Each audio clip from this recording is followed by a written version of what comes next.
you might believe you have a grasp on the history of slavery, the ships, the chains, the plantations. But what if that's merely one chapter in a much longer and more tragic narrative? What if there was another slave trade that spanned not just 400 years, but over 1,400 years, completely wiping out entire civilizations, languages, and cultures along the way? Today, we're revealing a system so vast and systematic that it transformed human lives into mere entries in a ledger. From the 7th century all the way to the 20th, spanning empires and continents, it functioned quietly, yet brutally. Historians possess the documents, the court records, and the personal accounts. However, this is something you likely never studied in school.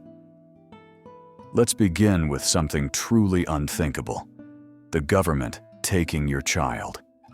Not for reasons of war or punishment, but as a routine practice. For centuries, Christian families in the Balkans lived in constant dread of a knock on the door. One moment, your 12-year-old son is playing outside, and the next, he's being taken away. And he might come back 20 years later, wearing Ottoman armor, only to take someone else's child. This was the Devshirme system, a state-run program that involved taking boys selected for their strength, intelligence, and obedience. Officials would come with soldiers, ring bells not for religious purposes, but to signal the operation, and gather the boys in lines like cattle. Their teeth were examined, and their heights were measured. Families pleaded for their sons to be spared. One mother even offered everything she had. The officer just laughed, noting that her son was worth far more than her entire village. A few fathers stood up for themselves. One attempted to bribe the soldiers, while another charged at them with his bare fists. His son, who was just a teenager, witnessed the soldiers beat his father into unconsciousness. After that, he was taken away. This wasn't an isolated incident. It occurred in village after village, across generations. And it wasn't just by chance. There was a deliberate policy behind it. Bureaucrats had guidelines to follow. They evaluated health, intelligence, and even family backgrounds. They were creating a soldier class from scratch. Take Sokolu Mehmed Pasha, for example. He was born into a Serbian family and taken away at the age of 10, eventually rising to become the Grand Vizier, the second most powerful individual in the empire. He led military campaigns against the very people he originated from. Even the bridge he constructed in his hometown wasn't a gesture of respect. It was built to facilitate quicker army movements. Some villages completely disappeared. In 1463, Ottoman officials took every boy from a small town in the Balkans, and within a generation, it was no longer there. The absence of sons meant there was no workforce and no future. Archaeologists discovered homes left behind, filled with belongings, as if everyone had disappeared in an instant. The Ottoman records, meticulously maintained, include letters from parents. One father wrote about how his son had just begun to help with the harvest when he was taken, and his wife never spoke again. Another mother continued to set a place for her son every night for 30 years. For the officials, this wasn't a tragedy. It was a matter of efficiency. They weren't merely taking children, they were cultivating loyalty. They were shaping future bureaucrats, generals, and governors from a young age, selected for their qualities much like animals in a breeding program. What began as a wartime exception in the 14th century became established law by the time of Murad Doğanfır. Islamic legal texts defended this practice by claiming the empire was safeguarding these individuals from themselves. This isn't irony, it's the logic of empire. Historians believe that between 200,000 and 500,000 boys were taken away. However, these figures only hint at the larger picture. Each statistic represents a family torn apart, a culture suppressed, and a child forced to forget his identity. The loss of each boy meant not just the absence of a child, but the destruction of a family and an assault on a culture. As time went on, the selection process became more targeted, focusing only on unmarried, healthy boys from rural regions. Eventually, the situation escalated into psychological warfare, starting with a strategy of isolation. The boys were taken away from anyone who spoke their language. After that, they were forced into religious conversions, Turkish language lessons, and military training. They lost their names, their voices, and their entire sense of self, facing punishment for any hint of remembering who they once were. But this was more than just destruction. It was a transformation. These boys were shaped into elite soldiers known as the Janissaries. Nowadays, parents worry about how phones change their kids' brains, but these families had to watch their sons being literally reprogrammed into weapons. Some parents went to extreme lengths, cutting off fingers, blinding one eye, or even deafening their sons, just to prevent them from being taken away. They would do anything to keep them safe at home. While the Ottomans turned child abduction into an official practice, other empires developed something even more horrific. The fate of adult male slaves makes the devshirme seem mild in comparison. We're dealing with a staggering death rate of 90%. This wasn't due to war, but rather surgical procedures. Hundreds of thousands of boys and men were subjected to mutilation in a system so systematic that it operated using spreadsheets. The heart of this operation? Aswan, Egypt, a state-run facility that handled thousands of cases annually. The tools used resembled blacksmith equipment more than medical instruments. The objective was complete sterilization, but it came at the price of almost guaranteed death. Archaeologists uncovered mass graves containing children between the ages of 7 and 16, carelessly discarded into pits in the desert. One survivor, who was taken from Bohemia at the age of 14, recounted that 30 boys perished next to him during the recovery process. He described it as a factory of death where angels were created through subtraction. There was another supply route that went through Ethiopia. Raiders specifically targeted boys aged 8 to 14, old enough to walk, but still young enough to be shaped. The trek through the desert claimed the lives of 30 to 40% of them even before they arrived at the castration centers.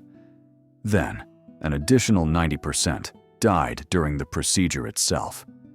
Out of every 1,000 boys, only around 60 would make it through. That translates to a staggering 94% mortality rate, which was deemed acceptable at the time. Why continue this practice? Because the numbers made sense. Slave boys sold for 50 dinars, but those who were castrated? They fetched 3 to 4 times that amount. Records from Damascus illustrate this clearly. One merchant purchased 100 boys, lost 91 to castration, and still managed to make a profit.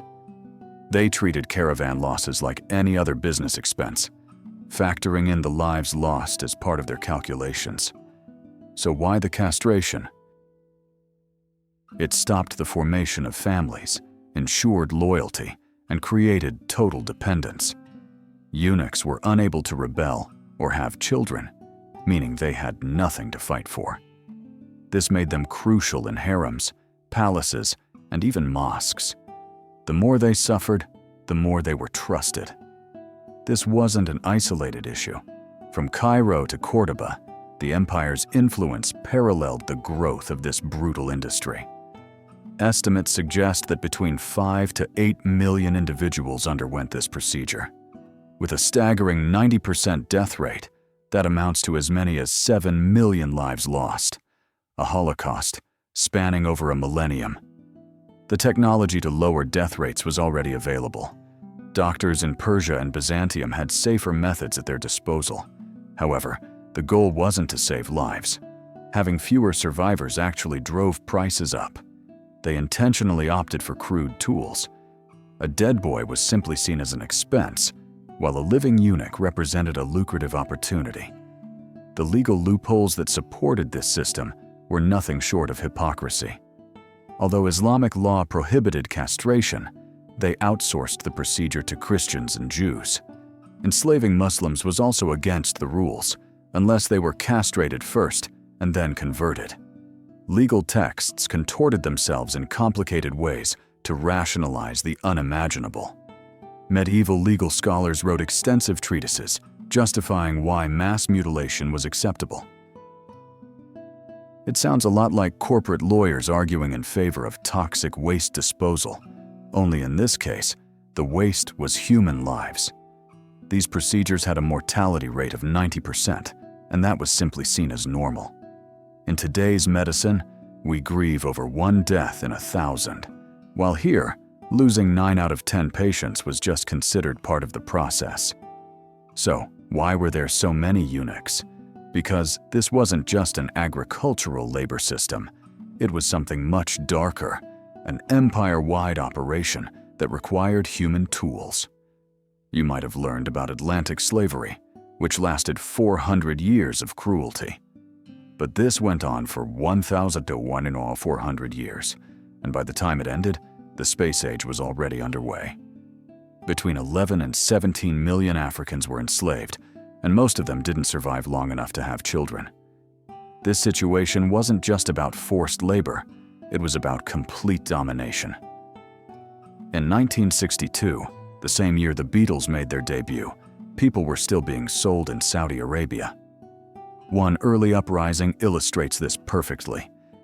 In 869 CE, around 500,000 African slaves in Iraq revolted after years of laboring in poisoned marshes for salt. They survived on just a small amount of flour each day, and the salt caused severe skin damage. Bodies were often left where they fell because it was too much trouble to bury them. The uprising went on for 14 years, making it one of the biggest in history. You probably haven't heard of it because they were defeated, and their story faded away. However, mass graves reveal the reality: the remains of young people, emaciated bodies, and damage from salt erosion. The typical age at death? Just 22? The trade routes in the Sahara were essentially corridors of death. There were 20 paths across the desert where slaves were marched in chains.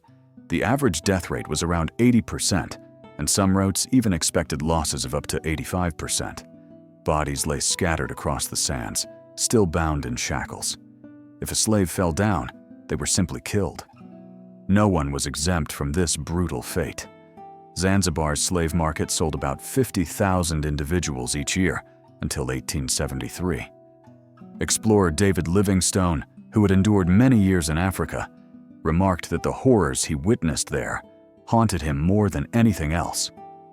The statistics are alarming. 70% of those enslaved were under the age of 18, with 2 girls for every boy.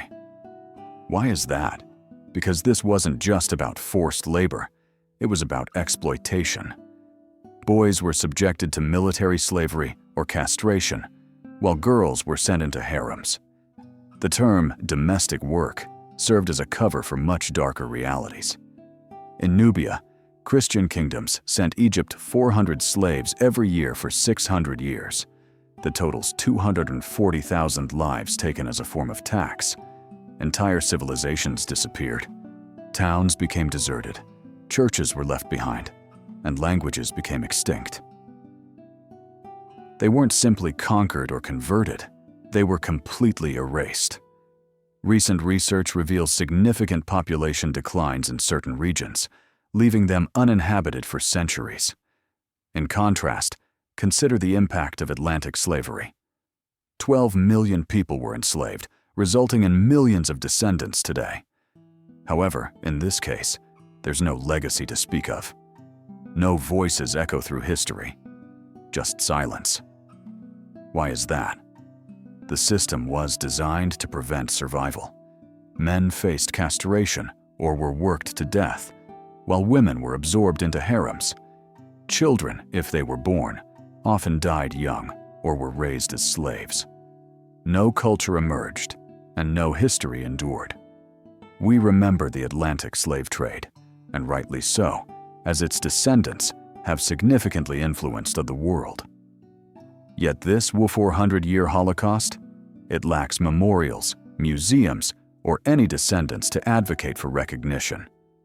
Unlike labor-based slavery, this system was intended to obliterate people rather than foster communities. This was trafficking backed by the government, not hidden away, but clearly documented. Government offices were involved in the sale of slaves, and tax revenue relied on it. There were quality inspections, laws for transportation, and receipts, evil neatly organized like files. Slavery was merely one aspect of a larger strategy: economic warfare. Why fight with swords when you can destroy with taxes? The jizya and kharaj systems weren't just about supporting the state, they aimed for ruin. Just think about owing 50 to 80% of your entire harvest each year, not just your profits, but everything you produced, for centuries. It wasn't about survival, it was about avoiding invasion. This wasn't taxation, it was a gradual collapse, all laid out in figures. Picture working all year knowing most of your harvest would be taken, and still having to owe even more. And then there was the added public humiliation. People complaining about taxes today wouldn't last a week under such a system. That was the intent behind it all. Egyptian tax records from 950 CE tell a clear story. A Christian family collects 100 units of grain. The kharaj tax takes 70 units. From the remaining 30, some has to be set aside for planting. This leaves perhaps 20 units to feed a family of 8 for an entire year. Starvation ensued.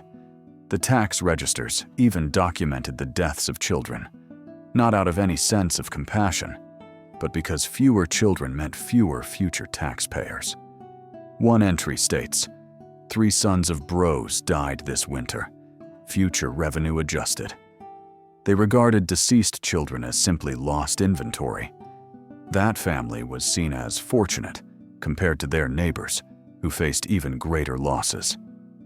The oldest son chose to convert to Islam to protect his siblings. As a result, their tax rate decreased from 70% to 25%, allowing them to get by. However, he lost the right to inherit the family land. According to Islamic law, converts cannot inherit from Christian parents. They managed to survive for now, but it meant a future of extinction. At the same time, the jizya ceremony in Damascus was intentionally humiliating. Each year, Christian and Jewish men were required to publicly pay a religious tax. They had to kneel while the collector struck their neck and proclaimed their subjugation. One father expressed his pain by saying, "Today, I paid for the 23rd time. My son was watching, and I could see him deciding to convert. I can't hold it against him." In 1562, the Armenian village of Kebed faced a staggering tax increase to 90%. When the villagers pushed back, the consequences were severe. 1 in 10 men were executed, taxes soared to 95%, weapons were taken away, and children were forcibly removed. Over the next 5 years, the population plummeted from 500 to just 50. Historical records indicate a grim sequence. First, the elderly perished, followed by children, then women, and finally men. Ultimately, the village was wiped out. Throughout the ages, economic pressure took the place of military force. In Andalusia, Jewish taxes climbed steadily from 35% to 85%, along with restrictions on land ownership and business opportunities. This led to widespread conversions. By the year 355, the community was either killed or driven away. No single generation witnessed the complete downfall. It unfolded gradually, much like a frog slowly boiling in water. But this time, it was entire civilizations. Even skilled artisans were at a disadvantage. A Christian potter who had to pay 60% in taxes simply couldn't compete with a Muslim competitor who only paid 10%. Eventually, his business went under, and his son learned a harsh reality: either convert or face starvation. This situation was not about collecting taxes. It was a way to force conversions. Inheritance laws meant that even wealthy families couldn't pass down their assets. If you converted, you lost your right to inherit. But if you remained faithful, high inheritance taxes wiped out any wealth you had. Muslim families could accumulate wealth over generations, while Christian and Jewish families started from scratch every time. It was like compound interest working in reverse. On top of that, there were more taxes for military exemptions, road usage, market access, church repairs, and water and bridge services. It was a slow, deliberate process of wearing them down. Desperate people don't rise up, they convert. Nowadays, we protest over a 5% increase. These individuals faced rates of 80% and lived with ongoing humiliation. Their poverty wasn't a coincidence, it was intentional. Everything, taxes, degradation, hunger, was a means to an end. The true aim was cultural annihilation. The main aim wasn't merely to acquire land or riches, it was about erasing memory. How can you completely eliminate a civilization so that no one recalls it ever existed? It's not about natural disasters or decline, but rather a calculated effort to make it disappear. We often view lost civilizations as enigmas, like Atlantis sinking beneath the waves, or the Maya disappearing into the jungle. However, many weren't simply lost. They were systematically erased. Languages that have been spoken since the time of the pyramids are now gone. Religions that thrived for thousands of years have been silenced. Entire cultures have been eradicated through policies, not through warfare. Consider Zoroastrianism, which was once a major world religion, thriving from India all the way to the Mediterranean. However, everything changed with the Arab conquest of Persia. Fire temples that had been ablaze for centuries were snuffed out in acts of ritual destruction. Priests had to endure the sight of their sacred flames being extinguished. Then came the grim ultimatum: convert or face death. In just 10 years, 40,000 priests lost their lives. Holy books were set ablaze. The Avesta, which was once widely known, now exists only in pieces. Fire temples were either destroyed or converted into mosques as a deliberate act of humiliation. The remaining Zoroastrians left for India and became known as the Parsis. They went from millions to just a scattered few. Today, their entire culture is on the brink of disappearing, but that was only the beginning. In the 11th century, Mahmud of Ghazni made it a policy to destroy temples. His army systematically demolished tens of thousands of Hindu temples across northern India, not in the heat of battle, but with intention. His historians recorded these actions with pride. In Somnath, they stole gold and silver and destroyed the idols. The main idol was broken and placed into the mosque floor, so worshippers would step on it every day. The gold was valued at billions. It was a form of genocide that was profitable. In Mathura, where Krishna was born, the temples weren't just destroyed, they were completely wiped out. During the attack, one priest left a note that read, "The screams of stone echo in my ears. Tomorrow, this city will be just a memory." That note was discovered centuries later, buried among the ruins. In Thanesar, 200,000 people were killed. Yet, the tragedy goes beyond the loss of life. An entire civilization dedicated to learning was obliterated. Manuscripts were destroyed, teachers were executed, and invaluable knowledge was lost for good. It's not only about the sheer number of deaths, it's about the cultural heritage that perished alongside them. Now think about Coptic, the final form of ancient Egyptian. This language has a history spanning 5,000 years, tracing back to the language of the pyramid builders. Its decline wasn't instantaneous. Arabic gradually took over governance, commerce, and everyday life. Coptic slowly retreated into homes, then churches, and eventually became little more than a whisper. The last native speaker passed away in the 1600s. Today, it only exists in rituals, often interpreted through guesswork. We can decipher hieroglyphs, but the vibrant language they represented has disappeared. No one will ever hear the lullabies, jokes, or stories that were once shared in that voice. And it wasn't limited to Egypt. In 1193, invaders set fire to Nalanda University in India, a hub of Buddhist thought for centuries. The flames raged for months, destroying not only the buildings, but also thousands of texts and generations of knowledge. This is what true cultural genocide entails. It's not just about taking lives, but erasing their memories entirely.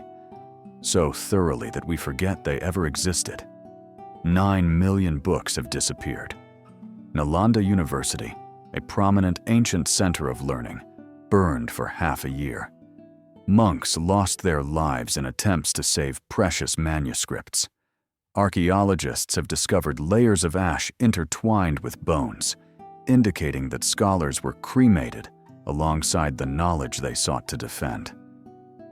Bihar once boasted numerous monasteries, each home to thousands of monks. But by the year 1200 CE, all of them had vanished. Afghanistan, which was a thriving Buddhist kingdom for a millennium, now contains only ruins and the broken remnants of the Bamiyan Buddhas. A civilization that once thrived with millions of people has been wiped from history. Some survivors escaped to Tibet, others chose to convert. The majority were killed. Whole traditions of literature, art, philosophy, and science were lost forever. Picture a world where English no longer exists, not just as a language, but where every book is burned, every record is wiped out, churches and universities are destroyed, and priests and scholars are executed. This isn't a story, it's a reality for millions. And what comes next? It's even more horrifying. If everything that came before was marked by twisted logic, whether economic, military, or political, what happened to women was a stark form of dehumanization. It involved large-scale sexual slavery, supported by laws and made routine by bureaucracy. The Ottoman Empire alone is estimated to have trafficked around 1.5 million women. That's just one empire. Historians struggle to measure the full extent of this tragedy. This situation wasn't about silk-clad concubines. It was a systematic practice of regulated rape. Families even went as far as mutilating their daughters to protect them. Scars were deemed preferable to beauty. In the Crimean port of Kaffa, about 20,000 women were sold every year, which breaks down to 55 women a day. The age range? From 12 to 25. The peak value was for girls aged 14 to 16. Slavic and Circassian girls brought the highest prices, while African women were sold for less. There were even catalogs. People were priced like farm products. In the 1850s, British officers who were trying to put an end to the slave trade were appalled by what they witnessed. One officer recounted seeing a 13-year-old girl being sold to a man who already had 40 women. She looked at me as if I could rescue her. I did nothing. It was all legal at the time. A staggering 85% of women ended up in harems, while the rest became domestic slaves, a term that masks abuses too horrific to describe. The Ottoman palace kept detailed records, revealing that over 2,000 women lived in the Topkapi harem. These were not fantastical tales. They were girls who had been kidnapped and traded for sex. Invoices documented their details, noting their age, health, and ethnicity. Received: 12 Circassian girls, ages 13 to 16, in good health, intact. It's a chilling reminder of bureaucratic horror captured on paper. Life in the harem was filled with tragedy. Suicide, rival murders, and forced abortions were all too frequent. Babies born to slaves could either be accepted or quietly eliminated. One French ambassador noted in code, "I can hear the screams from the harem through my window, but we act as if we don't." The punishments for transgressions were extremely harsh. If someone tried to escape, they faced torture. Records indicate matter-of-factly, Aishi, a 19-year-old Georgian, attempted to flee. Standard punishment enforced. Died on the third day. Even their names were not genuine. Girls were given new names upon being sold, losing their identities, along with their freedom. The Circassians faced the worst fate. Their beauty ultimately led to their downfall. With such high demand, families had few choices. They could sell their daughters, lose them to raiders, or resort to disfigurement. Some opted for the knife. One folk song has endured. "My daughter, forgive the scar. It's better to live ugly and free than to die beautiful in chains." In certain villages, mass scarification became a ritual, reflecting a mother's desperate love. When Russia took control of Circassia in 1864, they encountered a society so ravaged by slave raids that many actually welcomed foreign rule as a means of protection. The trauma ran so deep that it fundamentally altered the culture. In Baghdad, back in 1258, the Mongols captured the city and uncovered a horrifying truth. The private harem of the Abbasid Caliph contained 700 enslaved women, representing the grim conclusion of an oppressive system. Human trafficking, cultural destruction, and religious obliteration all took place, with the most vulnerable individuals suffering the most without any compassion. 700 women, and not a single name documented. Even the Mongol chronicles, which usually don't shy away from graphic details, only vaguely mention what happened to them. The women of the harem met the fate of conquered women. In other words, they endured mass rape followed by execution. These women were not just casualties of war, they were intentionally killed to prevent any chance of their freedom. Archaeologists later discovered a mass grave within the palace, containing the remains of women who showed evidence of having died violently. This was only one location. In Crimea, around 20,000 women were trafficked each year for 3 centuries, totaling 6 million lives lost through a single port. When you consider the Red Sea, the Sahara, and the routes across the Indian Ocean, the estimated figures soar to between 10 and 15 million individuals enslaved for sexual exploitation over a span of 1,400 years. What really distinguishes this situation from Atlantic slavery is the silence that followed. These women had no descendants to carry on their legacy. Their children were either killed, enslaved, or absorbed into the very populations that oppressed them. No communities remained to remember their stories. It's almost as if they never existed at all. This erasure wasn't random, it was systematic.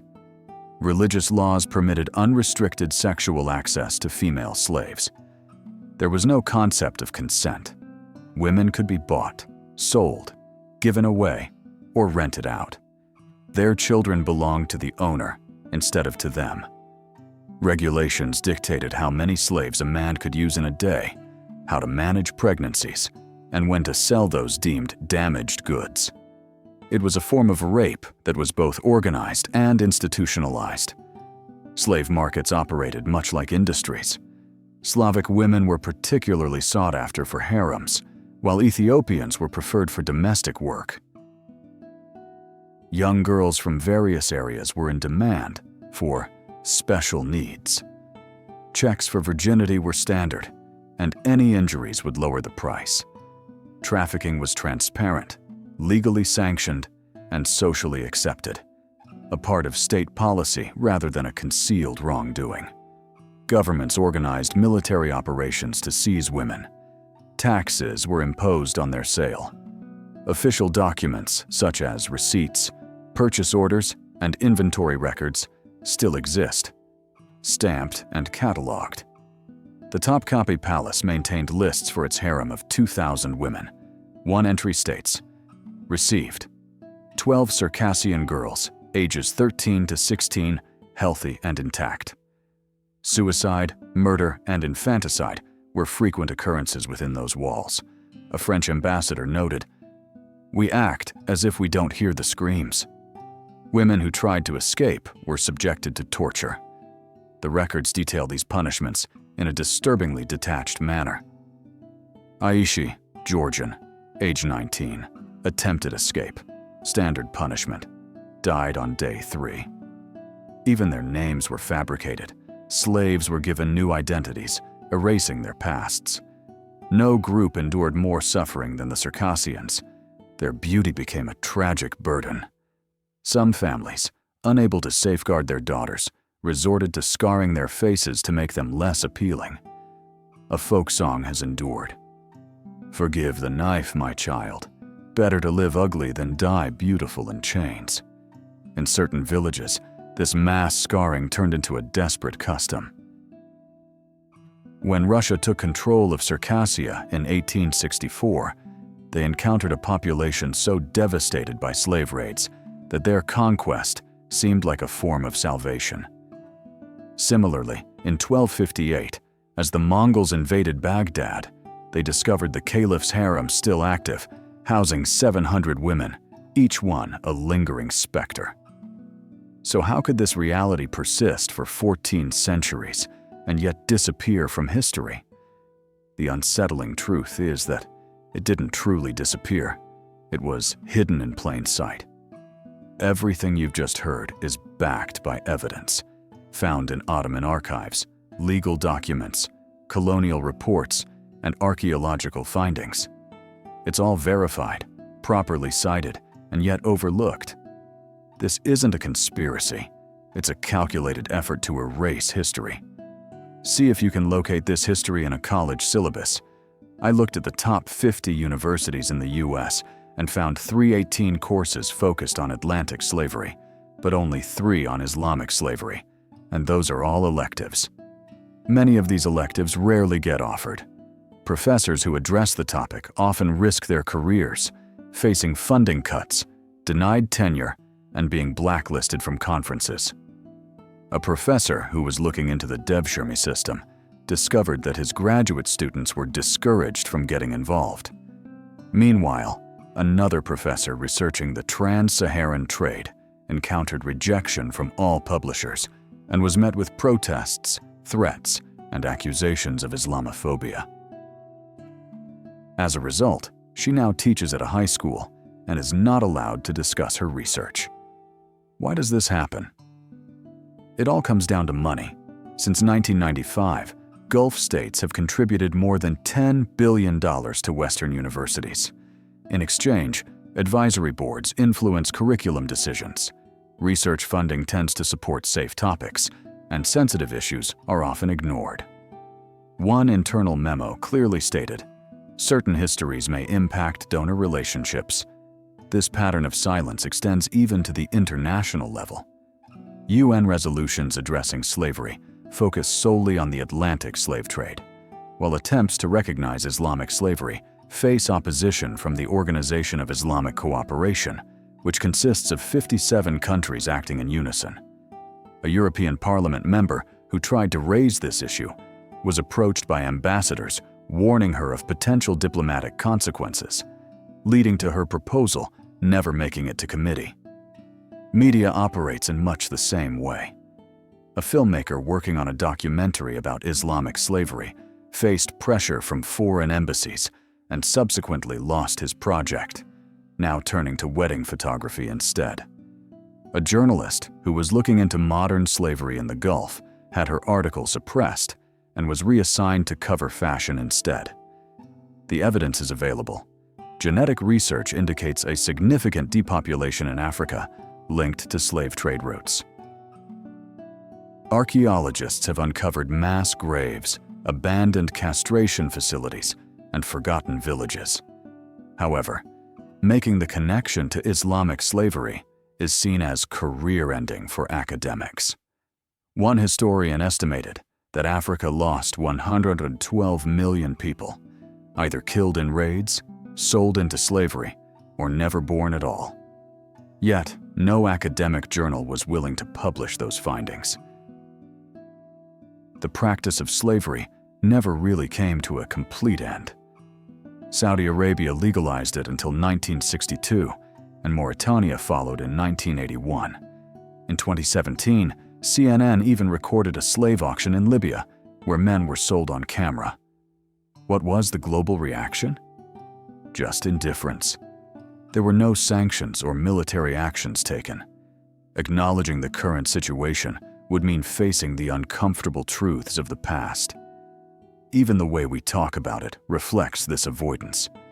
We refer to Atlantic slavery simply as slavery, while Islamic slavery is often labeled as servitude or unfree labor. We have museums dedicated to the Holocaust and Atlantic slavery, and rightly so. But what about the 17 million people who were enslaved over 14 centuries? There's no memorial for them, no remembrance, and no names to honor their suffering. Last year, major media outlets published nearly 4,000 articles about Atlantic slavery, while only 23 mentioned Islamic slavery, mostly in the form of op-eds or letters. Over the past decade, the BBC produced 47 documentaries focused on the Atlantic slave trade, but only one on Islamic slavery. At 2 a.m., Netflix features 16 documentaries about Atlantic slavery, while there are none addressing Islamic slavery. So, why is there such a lack of coverage? Atlantic slavery has 42 million descendants who remember the past, seek justice, and work to preserve their history. In contrast, Islamic slavery has no descendants, no survivors, no children, no communities left behind. Castrated men can't have sons, and women who were absorbed into other groups don't leave behind tribes. It was the perfect crime.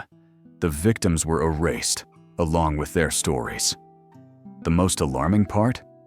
Sharing that story today remains a risky endeavor. Researchers aiming to reveal this history face more than just career risks. They put their lives on the line. The Charlie Hebdo attack was sparked by cartoons. Just think about how people would react to a significant documentary that uncovers 14 centuries of atrocities. No producer would approve it. No network would broadcast it. No university would support it. The fear is genuine and completely understandable. So the history remains hidden. We have Holocaust museums in nearly every major city.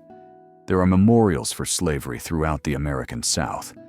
We also have genocide monuments for Armenia, Rwanda, and Cambodia.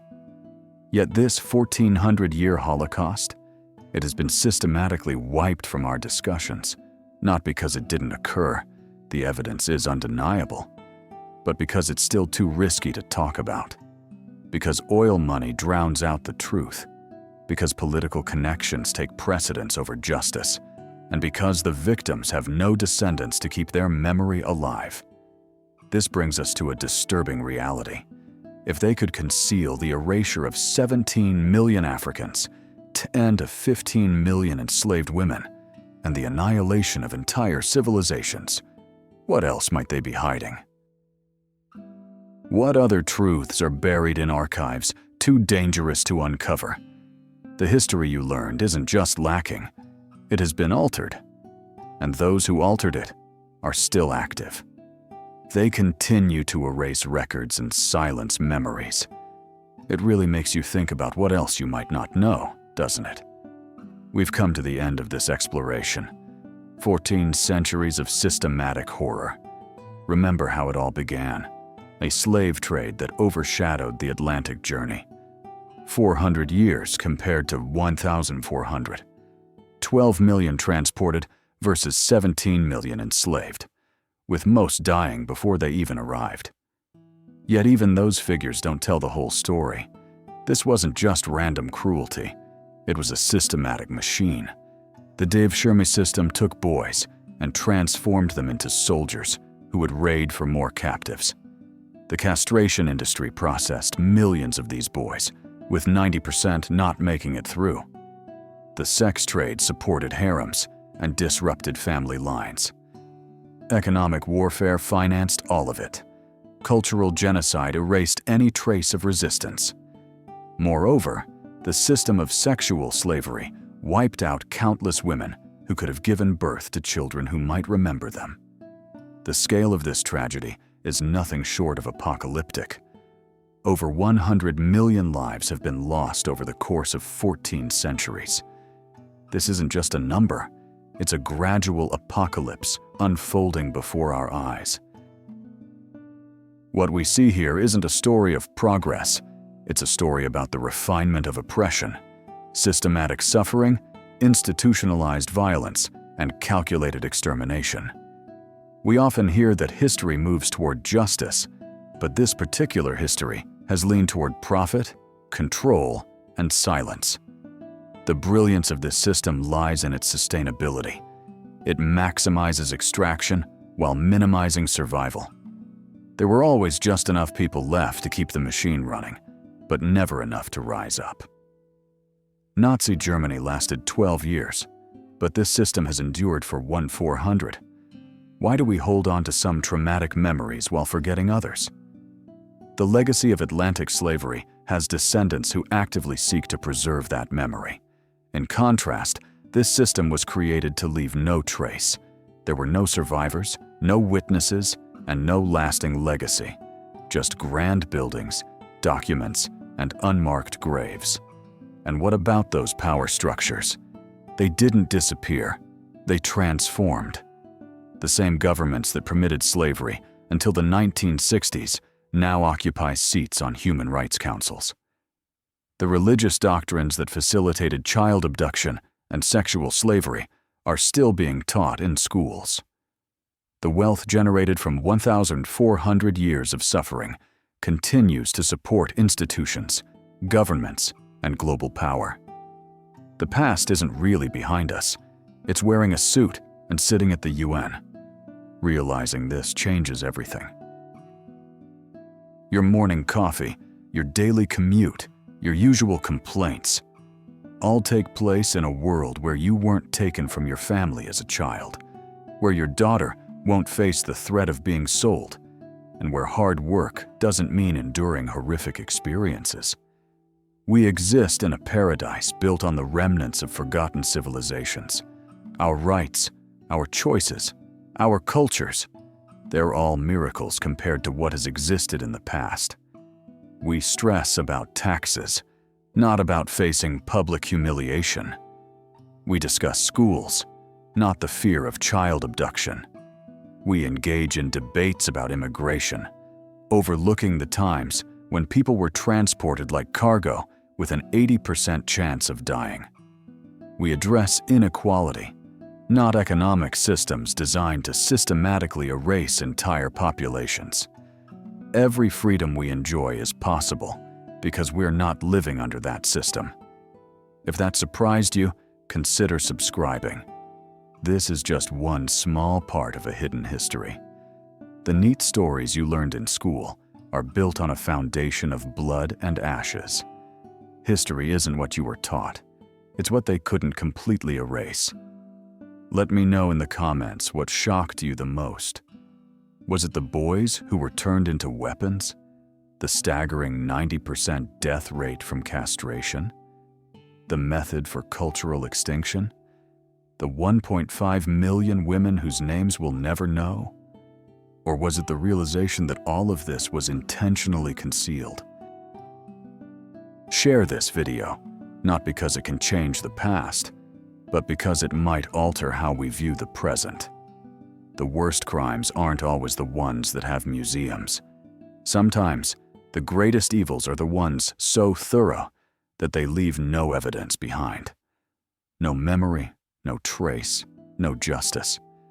The sources are available and the records exist. The truth is documented, but it's often deemed too dangerous for most to address. But now you're aware, and awareness changes everything. What you choose to do next is entirely up to you. Don't let this knowledge fade away again.